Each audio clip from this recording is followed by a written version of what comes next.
Каспи магазинде товардың карточкасын жасау кезінде фото жүктеуге арнайы программаны қолдануға болады. Яғни ол программа Каспидің талаптарын сақтауға мүмкіндік береді.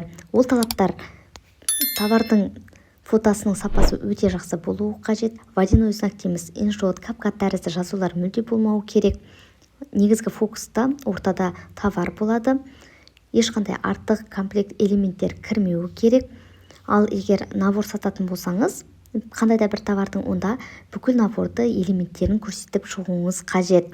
Сондай-ақ товарды әртүрлі ракурста дейміз, жан-жақты оң жағынан қарынан клиентке түсінікті болатындай етіп түсіруіңіз қажет.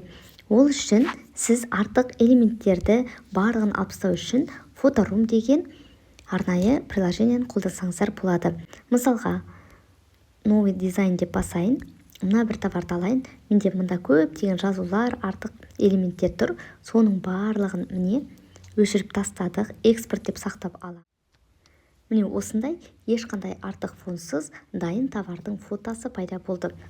Егер сіз фотоға түсіруге қиналамын, камерам дұрыс емес, немесе фонды дұрыс таңдай алмаймын, дұрыс фоным жоқ деген тәрізді мәселелер болса, онда осы программаны қолданып өте сапалы фото жасай берсеңіздер болады.